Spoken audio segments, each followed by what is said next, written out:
Arranco. Entonces en el problema 1 lo que tenemos que hacer es estudiar el movimiento de una partícula sometida a esta fuerza de acá.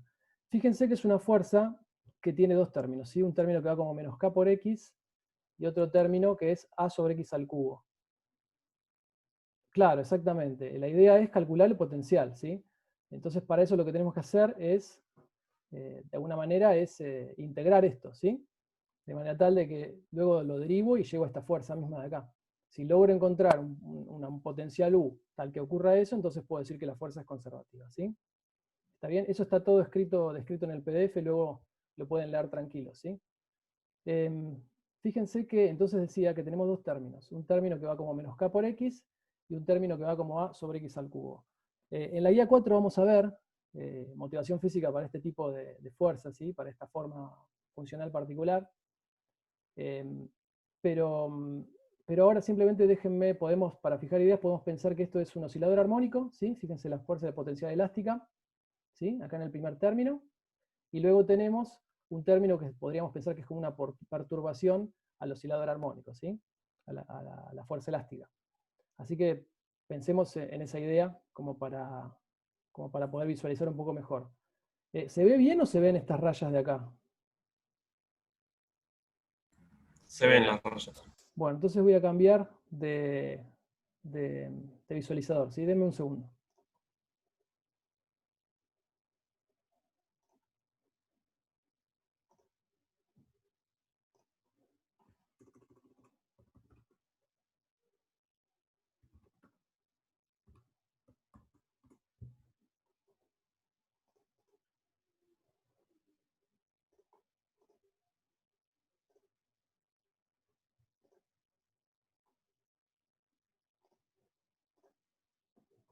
Ahí va mejor, me parece. Este funciona mejor. Bueno. Ahora sí, seguimos. Genial. Bueno, entonces, les decía, entonces la idea entonces es estudiar el potencial que me produce esta fuerza de acá. Bueno, fíjense que para eso tengo que recordar, ¿no?, que la fuerza era menos el gradiente del potencial, ¿sí? Y si elegimos este potencial de acá, en particular, si lo derivan, van a ver que van a llegar a la fuerza que nos interesa, ¿ok? ¿Está bien? Bueno, entonces, básicamente yo puedo derivar esto, ¿sí? Obtener mi fuerza, y esto está definido a menos de una constante.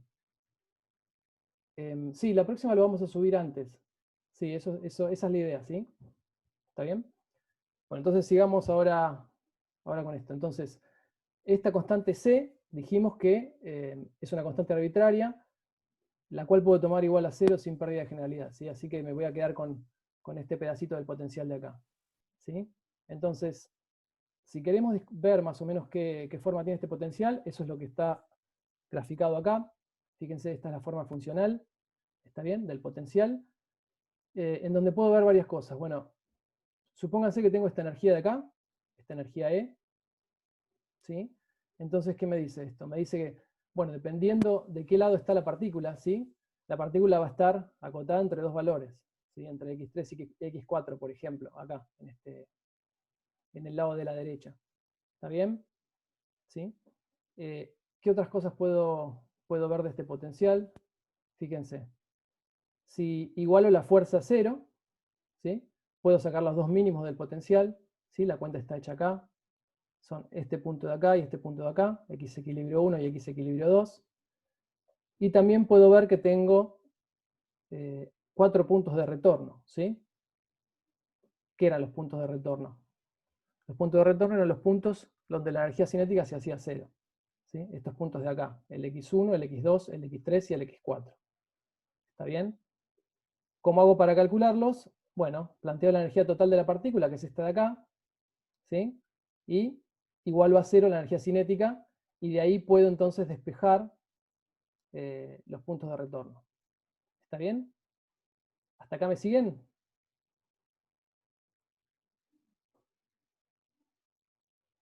Bueno, genial. Perfecto. Bueno, fíjense que estos son los puntos de retorno, ¿no? Acá están las soluciones, ¿sí? Ese de x1, x2, x3 y x4. ¿Sí? Y acá les hago una nota importante que puse acá porque, si bien esto es algo que ustedes ya lo deberían saber de Física 1, nos hemos encontrado de que incluso a esta altura todavía muchos siguen arrastrando esta duda. Les hago una pregunta a ustedes. la partícula, por ejemplo, ¿podría estar acá, en este punto de acá? Para esta edad de energía, ¿no? No. ¿Está claro? Bueno, todos me contestan que no, pero muchos, el cuatrimestre Si fuera pasado... cuántica, ¿no? ¿Cómo? No, solo si fuera cuántica. Claro, exacto, bueno, pero estamos acá en clásica. Pero digo, les hago esta aclaración porque muchos en el parcial de cuatrimestre pasado, digamos, es como que eso no lo tenían claro, ¿sí? Entonces se los puse ahí, digamos, bien explícitamente en este cuadrito, ¿sí? Que si tengo una edad de energía, entonces no todas las posiciones son físicamente aceptables, ¿sí? ¿Está bien? ¿Sí? Entonces, ¿eso qué me dice? Me dice que la partícula, como les comentaba antes, va a poder vivir en esta región de acá, ¿sí? Entre x1 y x2, o entre x3 y x4. Eso va a depender de dónde esté inicialmente la partícula. Ok. Pero fíjate qué fácil, Juan, porque ¿de dónde sale eso? Sale de acá, ¿no? Fíjate, acá está la condición, está escrito. ¿Sí? Si la energía es menor al potencial, digamos, a la energía potencial, ¿qué me ocurre? Ocurre que la energía cinética va a ser menor a cero, ¿no? Claro, exactamente. Tendría cinética negativa y eso no sería posible, ¿sí? Esto probablemente sea obvio para muchos de ustedes, pero lo remarco porque sorprendentemente muchos no lo tenían claro todavía ese tema, ¿sí? Y esto va... Ok, perfecto, Juan. Y esto va a volver a aparecer. Esto va a volver a aparecer que cuando hagamos fuerzas centrales, vamos a analizar, digamos, potenciales, ¿sí? Aunque sea de manera cualitativa, ¿ok? Entonces está bueno que ya desde el comienzo, desde la guía cero, lo tengan bien presente, ¿sí? Y que así no se confunden, ¿ok? Bueno, entonces, hecha esa aclaración, fíjense que entonces esto que acabo de decir nos permite definir dos regiones disconexas, así que es lo que les acabo de contar, donde la partícula va a poder moverse y va a tener órbitas ligadas, ¿sí? ¿Está bien? Otra de las cosas que me pide el problema es encontrar la ecuación x de t, ¿sí? ¿Cuál es la ecuación horaria de la partícula? ¿Sí? Entonces, ¿qué es lo que tienen que hacer para poder encontrar x de t? Pueden despejar x punto de la ecuación 1, que ¿cuál era la ecuación 1? Era la ecuación de la conservación de la energía, ¿sí? Acá está. ¿Está bien? Fíjense que pueden despejar x punto de acá, y luego tienen que integrar esa ecuación para sacar x de t. ¿Está bien? ¿Está claro para todos eso? ¿Se entiende? Bueno, genial. Entonces de ahí sale la solución de x de t, ¿sí? Les dejo a ustedes para que hagan las cuentas, y yo les pongo directamente el resultado. Claro, necesitarían las condiciones iniciales. Exactamente, Nahuel. Entonces, digamos, yo les doy el resultado para estas condiciones iniciales, ¿sí? Para, digamos, o sea, en el caso en el que la partícula empiece en un punto de retorno, en particular x1 o x4, ¿sí? Si ustedes plantean esas condiciones iniciales, llegan a esto de acá. ¿Está bien? Bueno, entonces fíjense que acá hay un cuadrado, ¿sí? Todavía habría que despejar y pasar la raíz para encontrar la ecuación horaria, ¿sí? De la partícula. De acá podemos ver ya que el movimiento va a ser periódico y que la frecuencia va a ser 2 raíz de k sobre m, ¿sí? Fíjense el argumento que tengo acá dentro del coseno. ¿Está bien? ¿Hasta acá me siguen todos? Bueno, genial. Ustedes, les dejo a ustedes de tarea que hagan la cuenta, ¿sí? Prueben con el cambio de variable sub igual a x cuadrado y traten de integrar esa integral que les queda. De todas maneras, en la guía 4 vamos a volver a ver este tipo de cosas, así que inténtenlo y si no, en la guía 4 vamos a volver. Entonces, luego nos piden... Perdón, una pregunta. Sí, decime. Eso o sea, no es un oscilador armónico porque está al cuadrado, ¿no? Sí, Pero si no sería un oscilador armónico. Tiene muchas cosas, entonces me confundo. ¿tiene muchas cosas? No te entendí. Ok. No, Tiene repetime muchas porque... cosas, entonces no logra terminar de ver si era un oscilador armónico o no. Claro, no, básicamente esto fíjate que es una constante más otra constante por un coseno. ¿Sí? Claro, sí. Si eso, Nada, digamos, me sorprendió que si sea un fuese eso oscilador solo, sí armónico sería porque un era oscilador bastante armónico, pero complicado. tenés el cuadrado acá. Claro, ¿Está bien? Pero bueno, no importa, el periodo, digamos, o la frecuencia de claro. esta No me función. esperaba que sea un oscilador, pero Claro, digamos, esto, digamos, claramente va a oscilar, no va a ser un oscilador armónico. ¿Sí? Si querés pensarlo como como decía al comienzo, va a ser un oscilador armónico perturbado. Tenés el término de la fuerza elástica menos K por X, y luego tenés este término que va como X a la menos 3. Claro, ¿Está bien? claro, Bueno. sí. Gracias. Bueno, entonces les decía que fíjense que en cualquier caso la frecuencia de esta función va a ser 2 raíz de K sobre M. ¿Está bien? Bueno, esa es otra de las cosas que me preguntan. Luego me dicen, bueno, interprete esto que acaba de obtener, pero en dos límites que tienen, digamos, sentido físico, ¿sí? En el primer lugar lo que me piden es, bueno, ¿cómo sería el movimiento en el caso en el que la energía al cuadrado sea mucho mayor que K por A? ¿Sí? Y luego me piden que la energía al cuadrado tienda a K por A. ¿Sí? Empecemos por el primero. Bueno, en primer lugar, fíjense que quién es K por A, o mejor dicho, quién es la raíz de K por A, es el mínimo del potencial, ¿sí? Si ustedes agarran y evalúan los puntos de equilibrio en el potencial, van a ver que les va a dar raíz de K por A, ¿sí? O sea que la condición esta que me piden en el ítem I, en el primer ítem, es básicamente decir que la energía va a ser mucho más grande que el mínimo del potencial, ¿sí? ¿Ok? Entonces, si vuelvo al gráfico de acá, al original, básicamente me están diciendo que esta energía E va a estar muy arriba. ¿Está bien? Va a ser mucho más grande que este punto de acá, ¿sí? Que esta altura de acá. ¿Ok? Bueno, fíjense qué es lo que pasa en ese caso. Estos puntos de retorno. ¿Qué va a pasar con el X2 y el X3? Si la línea roja se va mucho más para arriba. Fíjense que las curvas se pegan al cero, exactamente, se juntan. O sea que X2 y X3 van a tender a cero. ¿Está bien? ¿Sí? Y además fíjense que qué es lo que le pasa al potencial acá. Se vuelve cada vez más empinado, ¿sí? Es como que se forma una barrera de potencial infinita, en ese caso, ¿sí? ¿Lo ven todos eso? Perfecto, porque ese es el punto, ¿sí? Entonces, como les decía, fíjense que en el límite este, entonces x2 y x3 efectivamente son 0, y bueno, y x1 y x4, bueno, tendrán un valor, más o menos la raíz de 2c sobre k. ¿Está bien? Ahora, si aplico este límite en la ecuación horaria 2, esta que les mostré antes, me queda esto de acá. Fíjense que es casi un oscilador armónico, pero tengo el módulo del coseno acá. ¿Está bien? ¿Sí? ¿De dónde sale ese módulo? Bueno, tienen que hacer la cuenta ustedes, ¿sí? Pero básicamente tiene que ver con que acá me queda 1 más coseno, y eso lo puedo escribir como el coseno cuadrado, entonces tengo un cuadrado acá, tengo un cuadrado acá, cuando despejo me aparece el coseno. ¿Sí? ¿Ok? Entonces me queda esto de acá. Y fíjense que si lo grafico, obtengo esta curva de acá. ¿Está bien? ¿Sí? ¿Y qué es lo que observo? Observo que cuando llega a x igual a 0, ¿qué le pasa a la partícula?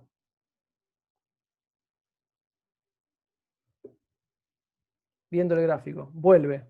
¿Pero y con qué? ¿Hay digamos, algo característico? ¿Cuál es la velocidad? ¿Cuál es el módulo de la velocidad? Rebota. Exactamente, cambia el signo, ¿sí? O sea, fíjense que eso lo pueden ver, ¿sí? Un poquito antes de x igual a 0, pueden tomar la derivada, y un poquito después de x igual a 0 pueden tomar la derivada y van a ver que el módulo es el mismo, ¿sí? O sea, rebotó, ¿por qué? Porque se encontró con una barrera de potencial infinita, ¿sí? Esto que les mostraba yo al comienzo, acá arriba, ¿sí? Si está muy arriba, entonces esto va a ser muy empinado, ¿ok? Entonces es como que se encuentra contra una pared. ¿Está bien?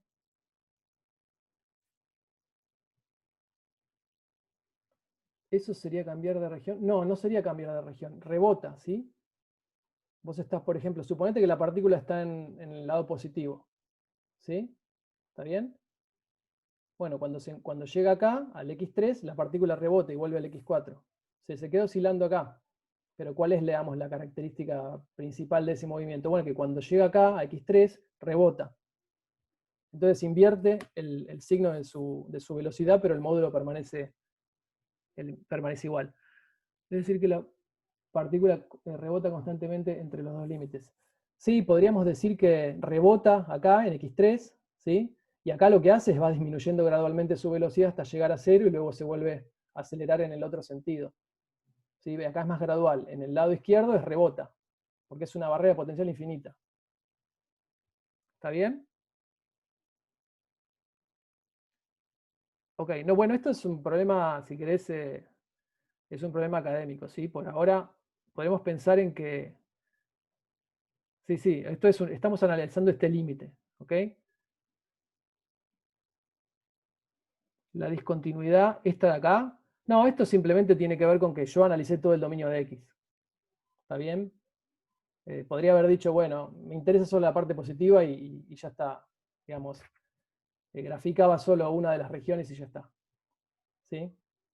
Cuando lo veamos, de hecho, no vamos a pensar en las dos partes, sino que cuando veamos algún ejemplo más práctico vamos a pensar, por ejemplo, yo que sé, en la parte positiva y nada más. Perfecto, bueno, entonces volvemos. Hasta acá me siguen todos, ¿no?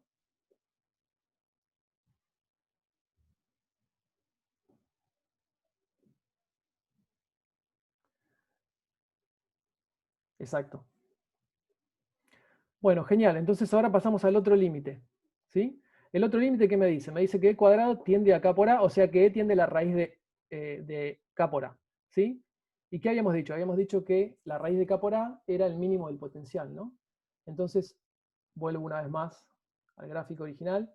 ¿Qué ocurre? Esta línea roja va bajando, va bajando, va bajando, va bajando, hasta llegar a un punto que es, digamos, muy cerquita, un nivel de energía que es muy cerquito al mínimo del potencial. ¿Y qué le va pasando a la partícula? El dominio, digamos, de la partícula se va achicando, ¿no? Sí, exactamente, se va achicando y cada vez va disminuyendo más, digamos, amplitud del movimiento, ¿sí? Y en particular, cuando llego al límite, tiene que tender a la posición de equilibrio. ¿Está bien? Bueno, efectivamente, si hacemos el límite en la ecuación horaria, en la 2, en la primera que di, vemos eso, ¿no? Claramente. O sea que está bien.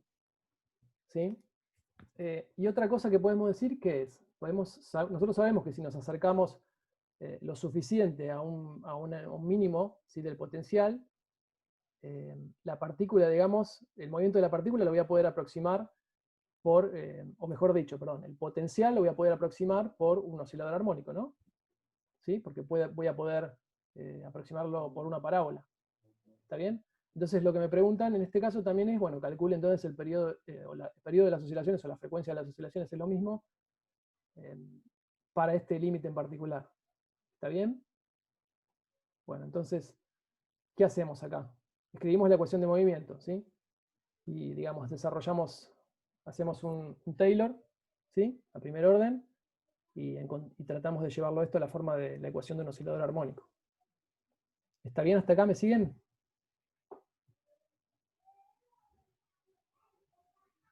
Bueno, genial.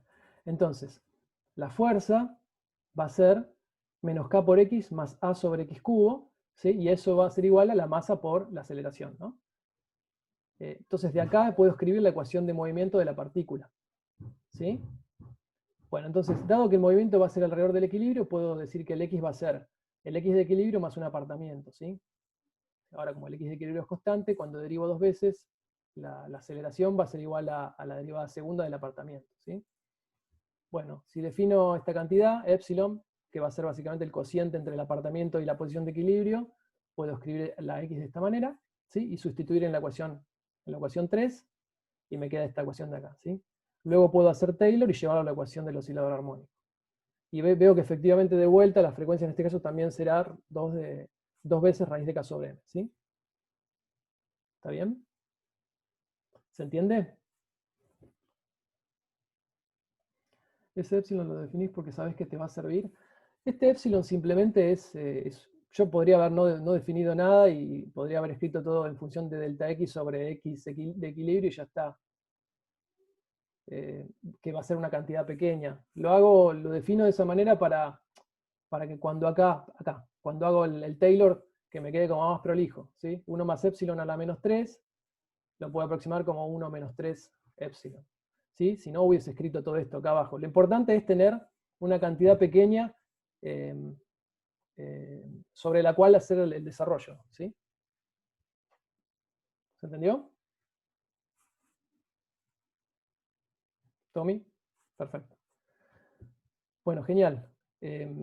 Entonces, esto es algo muy importante, ¿sí? Siempre que tengamos un mínimo del potencial, si nos acercamos lo suficiente al mínimo, entonces siempre voy a poder describir el movimiento como el movimiento de un oscilador armónico, ¿sí? No, epsilon simplemente es, fíjate, volvamos acá. X es igual a X de equilibrio más un delta X. ¿Está bien? Bueno, ahora, ¿cómo? Les había comentado acá arriba. La energía tiende al mínimo. Fíjate, imagínate que esta línea roja está muy cerquita. Muy cerquita de acá del mínimo. ¿Está bien? Ok. Entonces, suponete que está acá muy cerquita del mínimo. Fíjate que el dominio de X va a disminuir, ¿sí? Digamos, la amplitud de las oscilaciones va a ser más chiquita. ¿Está bien? Entonces, eso significa que lo que me voy a apartar yo del mínimo va a ser poquito, ¿sí? ¿Está bien?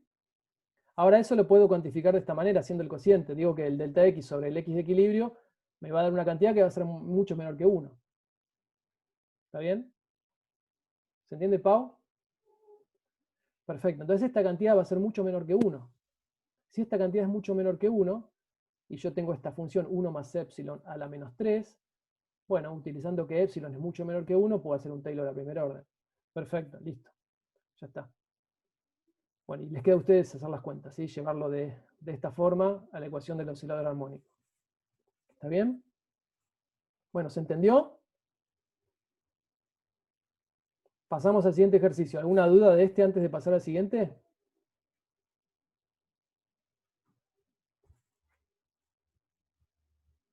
Bueno, perfecto. Igual obviamente lo pueden... Genial. Igual obviamente después lo pueden consultar de vuelta cuando subamos el PDF y nos preguntan en las consultas, ¿sí? Perfecto. Bueno, vamos a hacer el ejercicio 14 ahora, ¿sí? Que es el siguiente, ¿sí? Es el problema del disco, digamos, rodando sin deslizar en un plano inclinado, ¿sí? ¿Está bien? Entonces este ya sería un problema de cuerpo rígido. Entonces fíjense, ¿qué tenemos? Tenemos un disco, ¿sí? Que está rodando sin deslizar en el plano inclinado, ¿está bien? Sobre el cual tengo aplicadas 3 fuerzas, ¿sí? La fuerza de rozamiento, que va a ser estática, ¿por qué? Porque, digamos, el disco rueda sin deslizar, ¿está bien? Si hubiese deslizamiento entre las dos superficies, ¿qué tendría? Una fuerza de rozamiento dinámica, pero acá, digamos, nos dicen explícitamente que el disco rueda sin deslizar. ¿Está bien? Entonces va a ser una fuerza de rozamiento estática. El peso, ¿sí? Que va a estar aplicado en el centro de masa.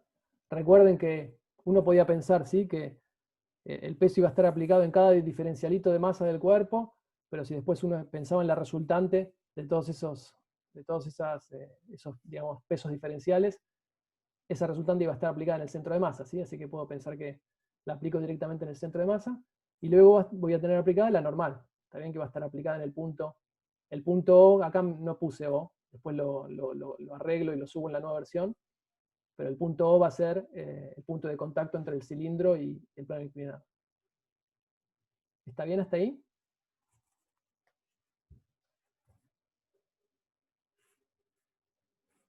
Bueno, perfecto. Genial, entonces, bueno, me piden varias cosas. Lo primero que me dicen es que analice las conservaciones, ¿sí? Entonces, ¿qué les parece? ¿Se conservará el momento lineal?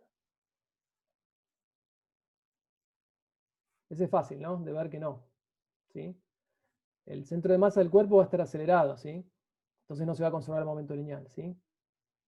Entonces yo acá lo puse explícitamente para que no haya dudas, pero bueno, es fácil, es obvio.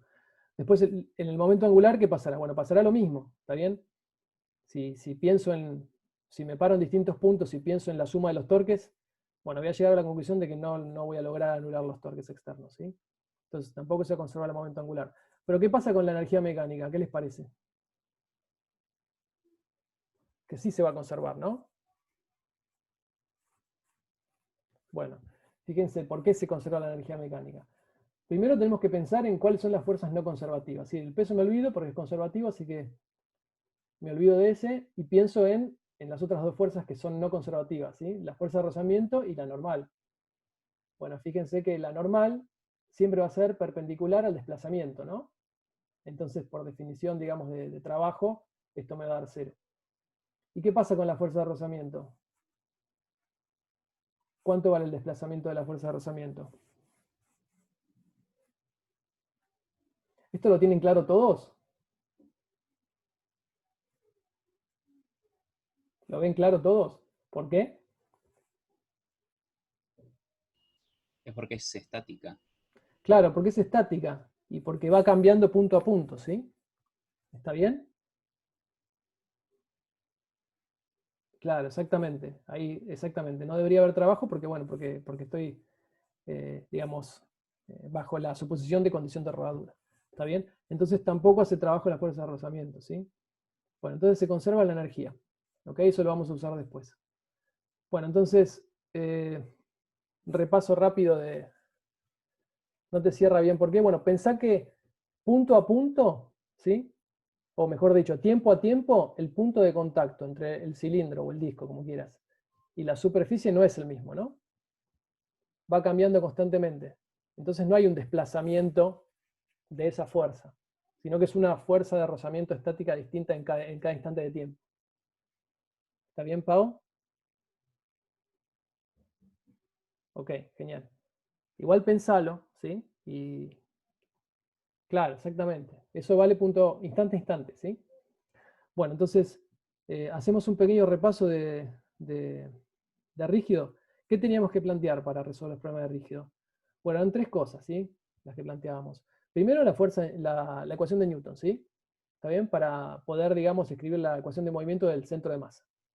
Luego la otra ecuación que teníamos que plantear era la de torque, exactamente. La de los torques externos, ¿sí? Desde un punto fijo del centro de masa y luego los vínculos. ¿Está bien? Son las tres cosas. Fíjense que la del torque externo, ¿cómo era? Era I por omega punto, ¿no? Era el momento de inercia por la aceleración angular. ¿Está bien? Bueno, arranquemos con esa ecuación, ¿sí? Entonces me voy a parar en el punto O, que yo acá en el dibujito me olvidé de hacerlo, ¿sí? El punto O está acá, ¿sí? Es el punto de contacto entre el disco y el plano. Pero bueno, me voy a parar en ese punto porque, bueno, fíjense que en este caso, si me paro acá, el torque de la fuerza de rozamiento es cero, así que no me aparece en la ecuación de los torques. ¿Está bien? Entonces es, no sé, podríamos pensar que es más fácil. Le saco la fuerza de rozamiento de encima para esa ecuación. ¿Está bien? Entonces, esa me daría cero. La de la normal también me daría cero porque está aplicada al mismo punto. Pero la del peso no, ¿no? ¿Cuánto me da la del peso? Me da esto de acá. ¿Lo ven todos esto? ¿Sí? Va a ser la posición desde el punto O hasta el centro de masa, que es R en inversor, según este sistema de ejes que yo tomé acá, ¿sí? Por el peso en menos...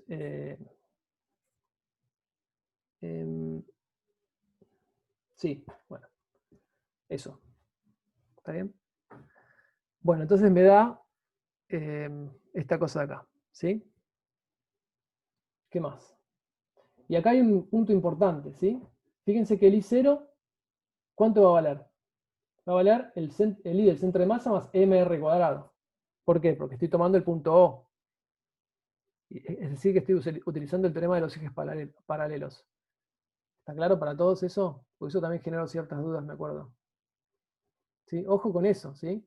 Uno cuando, digamos, se está parando en un punto, el momento de inercia lo tiene que medir respecto de ese punto, ¿sí?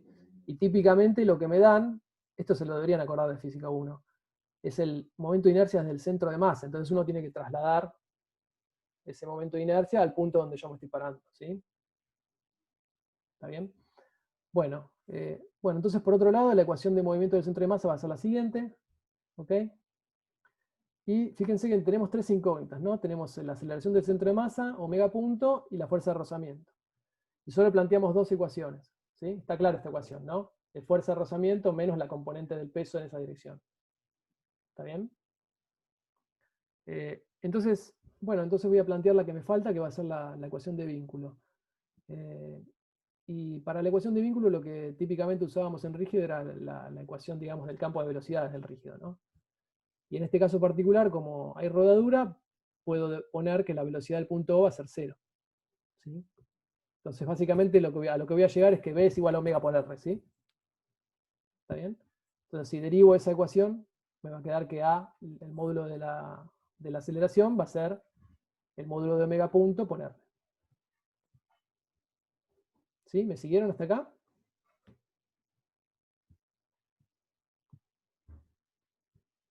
¿Alguna pregunta? perfecto. Buenísimo. Bueno, entonces, fíjense que a partir de estas ecuaciones, bueno, pueden encontrar resultados, eso los anoto acá, ¿sí? Les queda a ustedes hacer la cuenta, ¿sí? Y como ejercicio les sugiero que hagan lo mismo, pero en lugar de tomar el centro de momentos, el punto O, que fue lo que hicimos acá, que elijan el centro de masa, ¿sí? Pueden repetir el mismo problema y ver que les da lo mismo, ¿sí?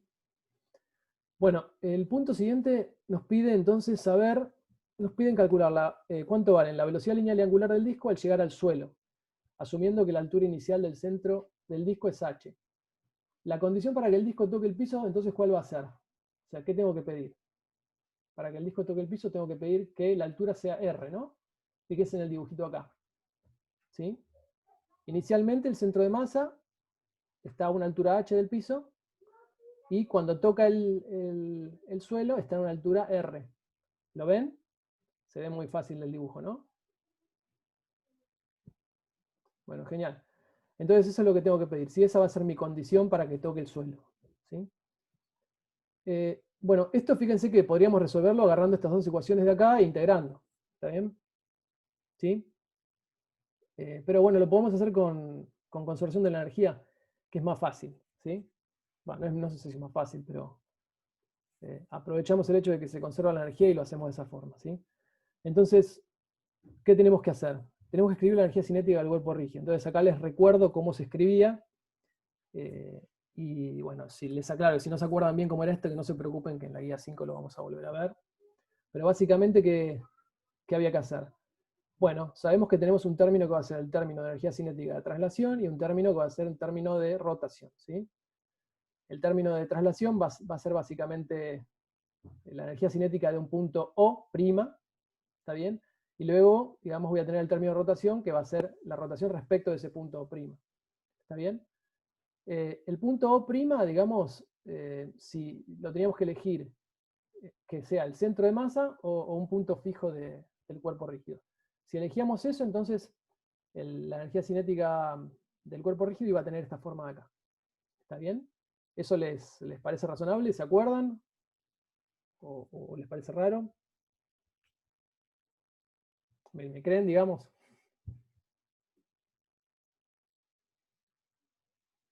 Bueno, no escucho. Ok. Bueno, créanme, y esto lo vamos a volver a ver en la guía 5, ¿sí? Pero esto ya lo vieron, en física 1 lo vieron, ¿sí? Entonces, vamos a usar esta fórmula de acá. Para la energía potencial gravitatoria es fácil, ¿no? Creo que pero no me acuerdo. Bueno, perfecto, eso lo vamos a volver a ver en la guía 5. Entonces, les decía, para la energía potencial gravitatoria, en este caso es fácil. Fíjense que acá lo escribí todo explícitamente para que se entienda, ¿sí? Si elegimos un eje Y' que apunta hacia arriba, ¿sí? Porque este que yo dibujé acá, por ejemplo, ¿sí? ¿Qué signo va a tener que tener la energía potencial gravitatoria? ¿Positivo o negativo? Bueno, positivo, ¿no? Es lo que acabo de anotar acá. Lo puse explícitamente para que se entienda. Si hubiese tomado un eje en el que, digamos, que apunte en sentido contrario, acá iba a tener que haber un menos, ¿no? Ojo con eso. Eso tiene que ver con poder, digamos, escribir la fuerza-peso de manera correcta en cada uno de los sistemas que uno elija, ¿sí? Entonces, yo acá elegí el I para arriba, ¿está bien? Entonces mi fuerza potencial va a ser más mg I'. Fíjense que lo pueden verificar, ¿no? Si derivan esto respecto de I' y lo multiplican por menos, ¿sí? Obtienen la fuerza-peso escrita en ese sistema de coordenadas. Menos mg en I', ¿no? Que es correcto. Digo, pueden siempre chequear esto. A veces, digamos, es un error muy común que se confundan el signo, ¿sí? ¿Está bien eso? Bueno, perfecto. Bueno, genial. Entonces ya está, ya tenemos todos los ingredientes, ¿no? Porque sabemos cómo escribir la energía cinética del rígido y sabemos cómo escribir la energía potencial. Entonces ya esto se los dejo a ustedes, ¿sí? ¿Cómo es la energía mecánica? Inicialmente y finalmente. En el instante inicial y el instante final. Bueno, inicialmente, fíjense que la energía cinética del disco va a ser 0, porque está en reposo, y la energía potencial inicial va a ser mgh. Y finalmente, digamos, en el instante final voy a tener el término de traslación más el término de rotación, más mgr, ¿sí? Porque es la altura, digamos, que sabemos que tenemos que pedir para que toque el piso, ¿sí? La condición para que toque el piso. ¿Está bien? Y fíjense que para hacer este cálculo yo elegí el centro de masa del rígido, ¿sí? Acá en esta ecuación de acá. O sea, el O' lo elegí como el centro de masa. Podría haber usado O también, ¿sí? En ese caso, digamos, iba a ser todo cinética de rotación, ¿sí? Y no iba a tener traslación porque la velocidad del punto O es 0. Pero voy a llegar a lo mismo. ¿Está bien? Pueden plantearlo y convencerse. Bueno, entonces listo. Digamos, igualando estas dos ecuaciones y usando la condición de vínculo, ¿sí? que me dice que la velocidad del centro de masa es omega por r esencialmente, llego al resultado. ¿Ok? Les dejo a ustedes para que lo chequen. ¿Se entiende? ¿Alguna pregunta? Fíjense qué ocurre si h es igual a r, ¿sí? Me da 0 en los dos. Y es lógico eso, ¿no? ¿Está bien? Esa es otra de las cosas que les recomendamos que hagan. Cuando tengan el resultado, traten de ver, digamos, si tiene sentido físico, ¿sí? Estudiar los límites, estudiar, digamos, evaluar en casos interesantes, etc. Para convencerse de que lo que obtuvieron tiene sentido. ¿Está bien? Bueno, acá les dejo una pequeña notita para que la miren y que piensen, que lo piensen ustedes, ¿sí? Bueno, listo, entonces. Ariel, no entendí. ¿Tenés una pregunta o...? Ok, listo. No sé bien qué... Ah, genial. Bueno, listo. Listo, entonces pasamos al último problema que voy a contar yo, que es el problema 17, ¿sí? De la guía 0. Y es el típico problema de la bolita dentro del tubo que gira. ¿Está bien? Bueno, entonces acá me piden varias cosas.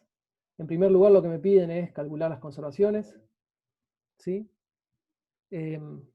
Entonces, vamos a ver, ¿qué les parece? ¿El momento lineal se va a conservar o no? Ya se los estoy mostrando acá. No se va a conservar, ¿está bien? ¿Cuáles son las fuerzas que están aplicadas acá en la bolita? Empecemos por ahí. Las fuerzas reales, ¿sí? No hay gravedad. Las fuerzas reales, ¿cuáles son? Lo que llamamos fuerzas de interacción, o sea, las fuerzas físicas reales. Peso no voy a tener porque no hay gravedad. ¿Está bien? El vínculo, exactamente, la normal sobre la bolita. ¿Está bien? ¿Sí? Que va a tener la dirección perpendicular al tubo, ¿sí? La dirección podríamos pensar en θ versor. ¿Está bien? Bueno, entonces, básicamente tengo una partícula y le estoy aplicando una fuerza, o sea, el P de esa partícula no se va a conservar, obviamente, ¿no? Pues luego, ¿qué pasa con el impulso angular? Bueno, pasa lo mismo, ¿no? En este caso, si hago el cálculo del torque de la normal sobre la bolita, me va a dar distinto de 0, y está bien que sea así, porque justamente ese es el torque que voy a necesitar para que la bolita gire. ¿Está bien? Y finalmente la energía mecánica. ¿Qué les parece? ¿Se va a conservar o no se va a conservar? En este caso. ¿Qué tenía que ver yo para ver si se conservaba la energía mecánica? El trabajo de las fuerzas no conservativas tenía que ser 0, ¿no? Bueno, pensemos en el trabajo de la normal. ¿Qué me da? Bueno, fíjense que a la normal la puedo escribir como n en θ versor, que es lo que les acabo de decir. Y luego el desplazamiento de la bolita, fíjense que tiene dos componentes.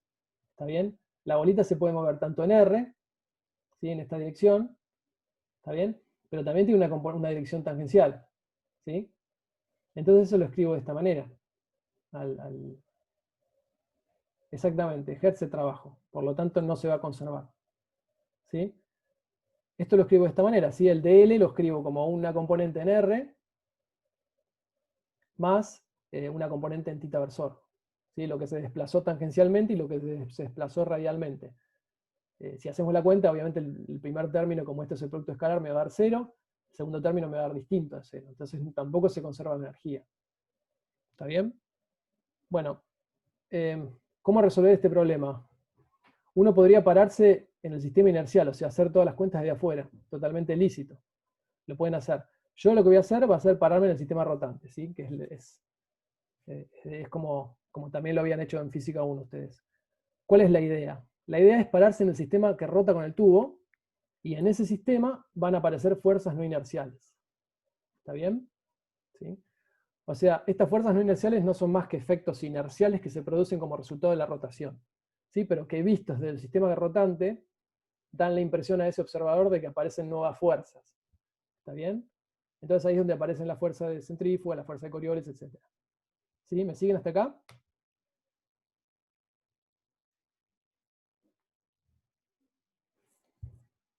Perfecto.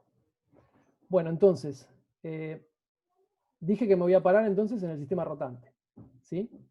Entonces en el sistema rotante voy a querer definir mi sistema de versores, pero en ese sistema no van a depender de tiempo, ¿no? Porque van a estar rotando conmigo. ¿Sí? O sea, vistos desde ese sistema no van a depender de tiempo. Entonces, puedo ponerle, yo qué sé, X' e Y'. ¿Sí? Podría ponerle. Pero yo le llamé R' y θ'. ¿Sí? Digamos, solo hay que tener solo hay que hacer la salvedad de que desde el sistema, digamos, rotante, R' y θ' son constantes. ¿Sí? ¿Ok? Si los miro desde afuera, R' y θ' claramente van a estar girando, van a ser los versores polares usuales. ¿Sí? Pero parados en el sistema no inercial, para mí van a ser constantes. ¿Está bien? Entonces, como les comentaba, si recuerdan, en un sistema rotante van a aparecer estas fuerzas ficticias.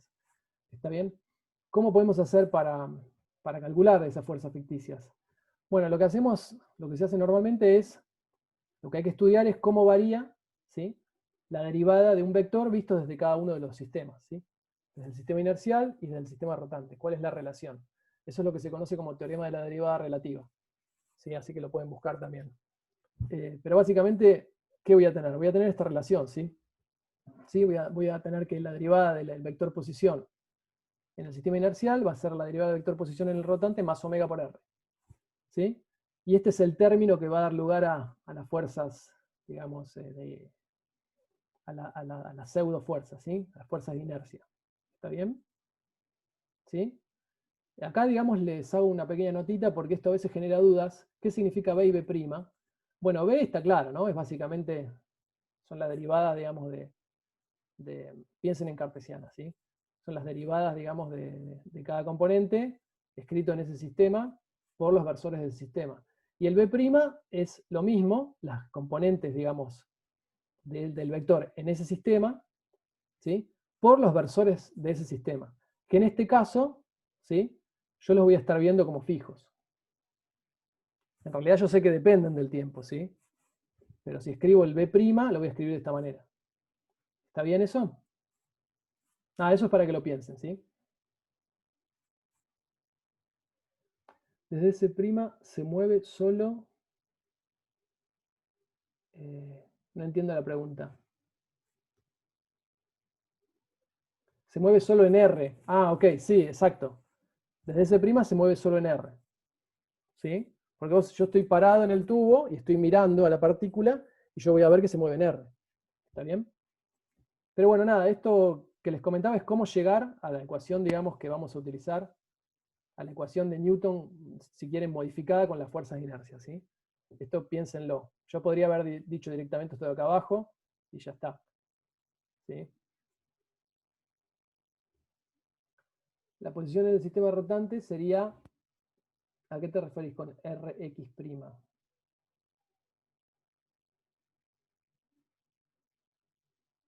Claro, X' sería tu versor R, ¿no? Con la notación, a ver si te entiendo bien. La notación que estamos usando acá es que ese X' sería el R'. O sea, sería R por el versor R', que creo que es el X' que pusiste vos. Perfecto, sí, exacto. Desde el sistema S', ¿ok? En cartesianas, a ver, desde el sistema S', yo le puedo llamar R' o le puedo llamar X'. Es lo mismo porque va a ser un versor constante. Para mí desde ese sistema. ¿Está bien? Genial.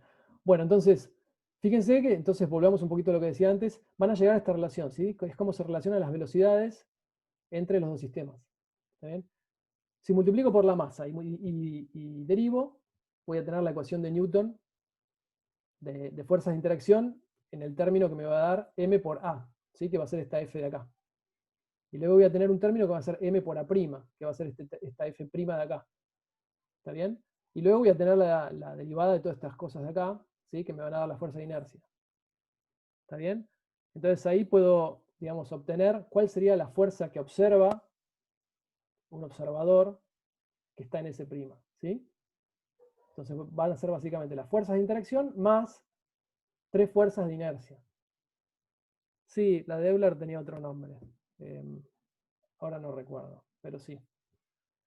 Tenía otro nombre. Fuerza de arrastre, azimutal, sí, puede ser. No recuerdo. De todas maneras, acá no la vamos a usar. ¿Por qué? Porque omega punto, ¿cuánto vale? 0, ¿sí? Omega es constante, ¿está bien? Bueno, entonces, las dos fuerzas que sí me van a interesar, de nada, van a ser la de Coriolis y la centrífuga, ¿sí? Bueno, si las escriben, queda esto, ¿ok? La de Coriolis va a ser menos 2m omega r punto prima en tita, y la centrífuga va a ser más m omega cuadrado r prima en r. ¿Está bien? Entonces ya está, porque ahora es muy fácil escribir las ecuaciones de movimiento. Parado en S', es muy fácil. Tengo la componente R, que va a ser m por r dos puntos prima, y qué fuerza va a tener, digamos, en esa dirección. Y la fuerza centrífuga está de acá. ¿Está bien? ¿Sí? Y para la otra, digamos, componente, para el componente tita, voy a tener n menos la de Coriolis, ¿sí? Va a ser igual a 0, bueno, puedo despejar directamente, ¿sí? O sea que esto me dice que la normal va a estar siempre contrarrestando la fuerza de Coriolis, ¿sí? El segundo término. Y el de arriba, fíjense que lo puedo reescribir de esta manera, ¿sí? Y esto es lo que intuitivamente podríamos llamar la ecuación del antioscilador, si quieren, porque me va a dar soluciones que diverjan en el tiempo. ¿Está bien? ¿Sí? Que básicamente desde S', ¿qué va a ser? Bueno, va a estar, la partícula va a tener una fuerza aplicada que va a ser la fuerza centrífuga, que va a hacer que diverja. ¿Ok? ¿Sí? Bueno, y acá ya les dejo las cuentas. No hay mucho más para agregar. Pueden leer bien lo que escribí ahí. Pero básicamente esta ecuación... sí, el tubo lo consideramos que es infinito, Juan. ¿Está bien? Pero bueno, básicamente pueden tomar esta ecuación diferencial de acá, proponer esta solución general, que va a ser una combinación entre un seno hiperbólico y un coseno hiperbólico, ¿sí? Y resolver. Y la solución es esta, ¿sí? Digamos, la posición de la partícula, entonces, desde el sistema primado va a ser un coseno hiperbólico en la dirección R' o X', como lo llamaron algunos, ¿sí? Va a diverger, y bueno, y la normal, bueno, va a ser, digamos, sale de acá, ¿no? Sale de acá, ¿sí? Es que tengo la solución para R', derivo, y tengo la solución para la normal. ¿Está bien? Bueno, después miren tranquilos el PDF y me preguntan, ¿sí? Después finalmente otra de las cosas que pedía era calcular las ecuaciones de movimiento en cartesianas. Bueno, lo pueden hacer ustedes proyectando, ¿sí? Los versores R' y θ' en la base fija del espacio. ¿Ok? Eso les queda de tarea a ustedes. Bueno, ¿se entendió más o menos? ¿Tienen alguna pregunta extra?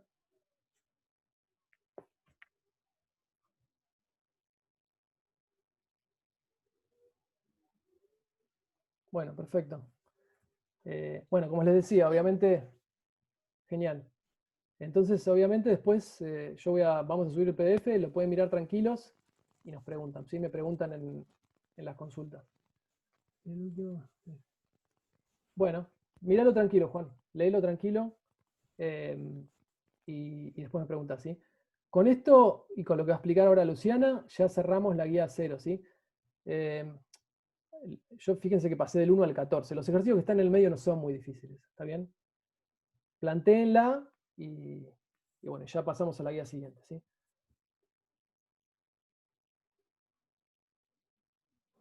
Bueno, ahora Luciana entonces les va a contar el ejercicio 15 de la guía 0.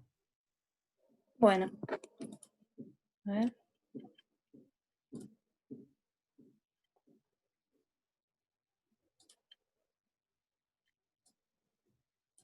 ¿Se ve bien?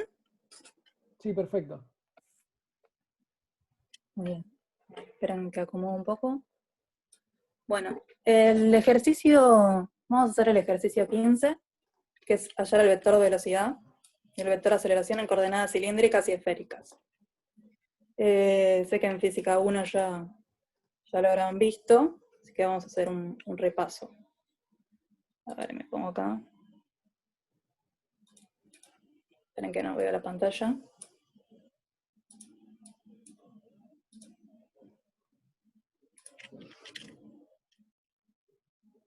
Bueno, perdí de vista el chat. A ver.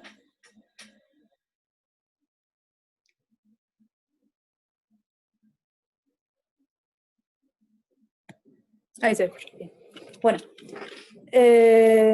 Bueno, saben que para describir un problema, un cuerpo, podemos usar coordenadas cartesianas. En el caso de que el cuerpo se halla en un plano, lo describimos con coordenadas x, y. Y si queremos saber la velocidad de ese cuerpo, hacemos la derivada y tenemos en cuenta las derivadas temporales, ¿no? Tenemos en cuenta que los versores están fijos en el espacio, en este caso.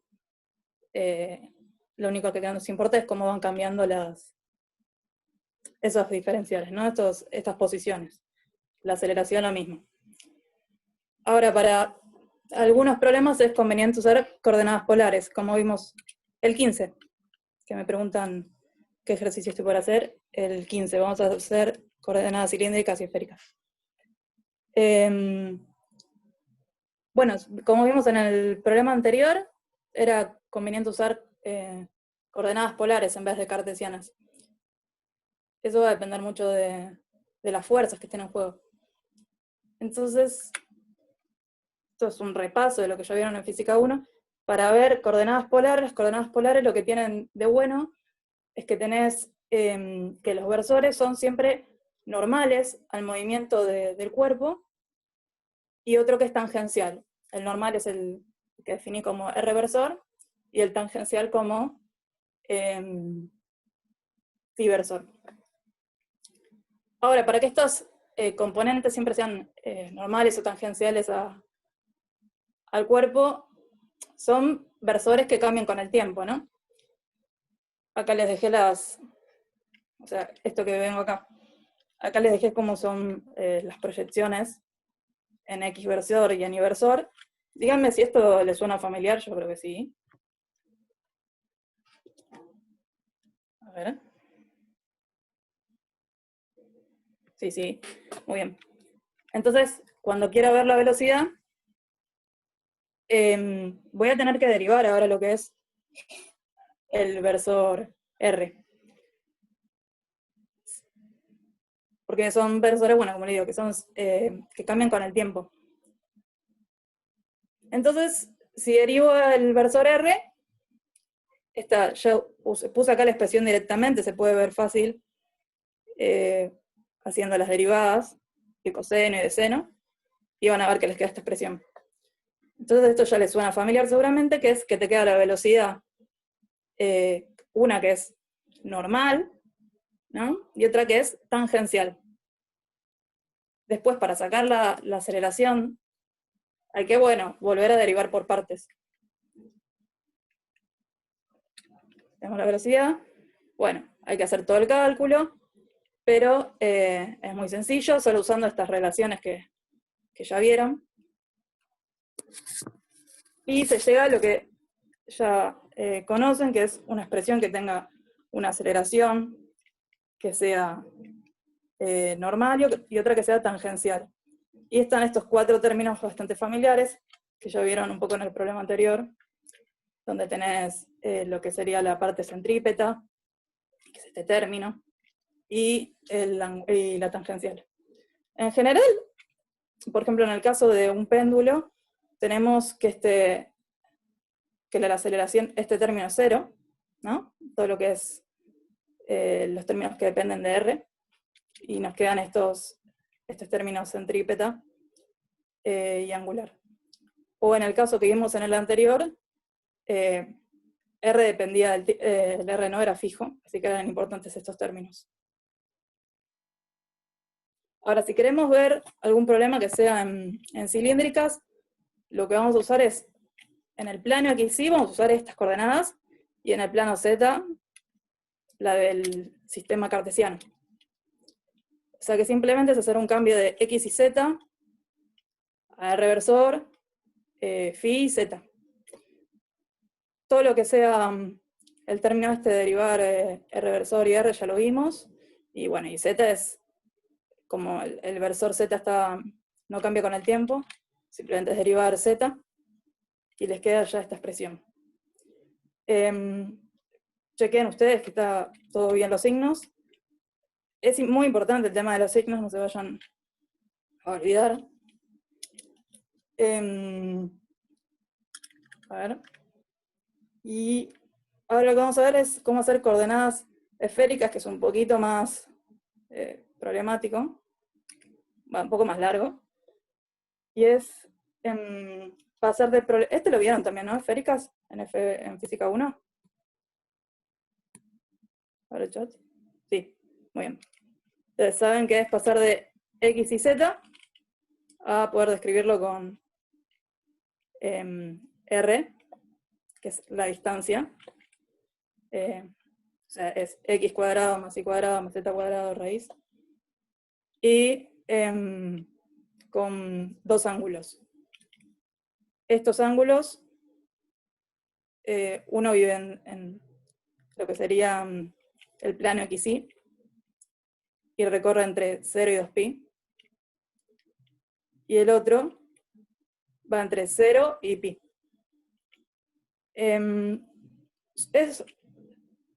Haciendo las proyecciones se llegan a estas expresiones de los versores. ¿Tienen dudas de cómo sacar estos versores?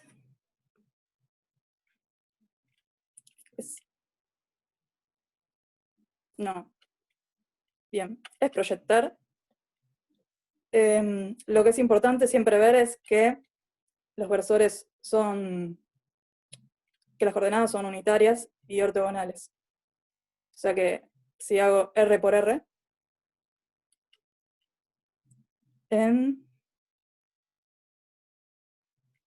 ok.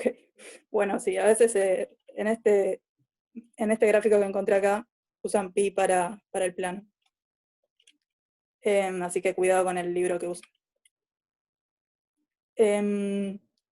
Bueno, lo importante es ver que siempre que te queden unitarios y ortogonales, si hay dudas.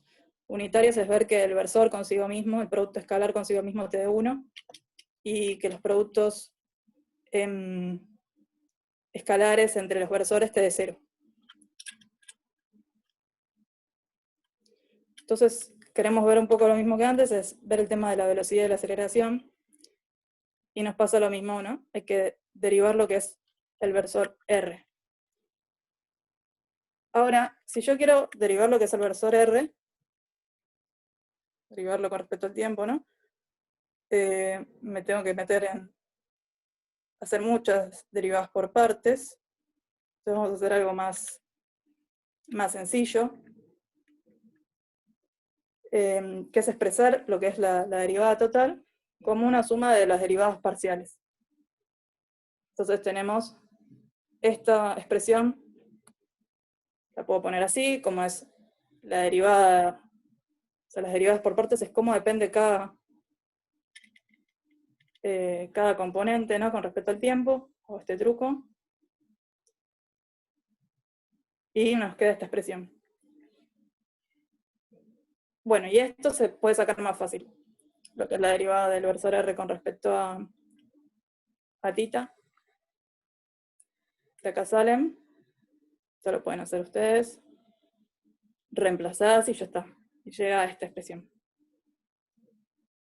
donde ven lo que eran los términos de antes polares, más lo que es el término de la proyección de Z.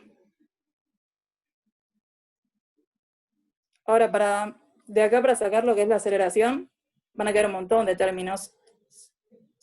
Es hacer uno por uno, ¿no? Ponerse a derivar lo que es este con respecto al tiempo y cada uno de los versores.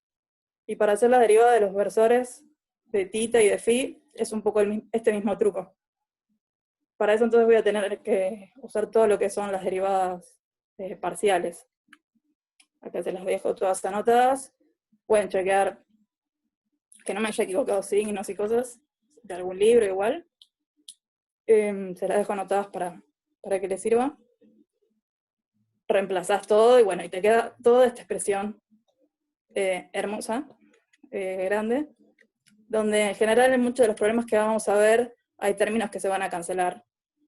Por ejemplo, no sé, si va a ser un problema que sea esférico, pero que nos sirvan usar coordenadas sí, precioso. Que nos sirvan usar coordenadas esféricas, pero que no sé, que haya una fuerza de vínculo que te haya que el problema quede fijo a solidario a la esfera, ¿no?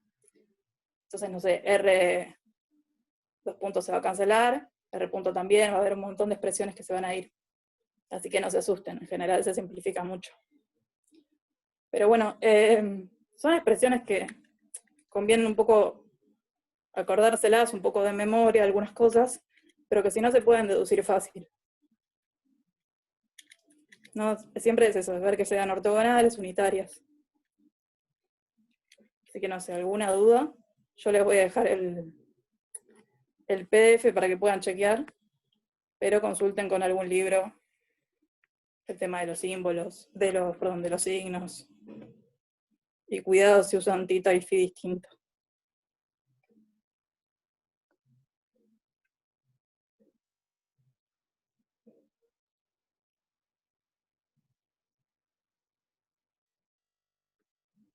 El PDF, sí. ¿Va a haber hoja de fórmulas?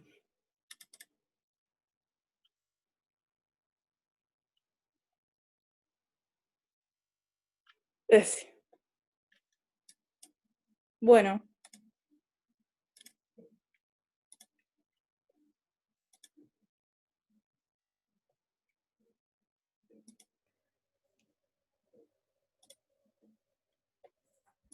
Bueno, genial. Perfecto, gracias Luciana.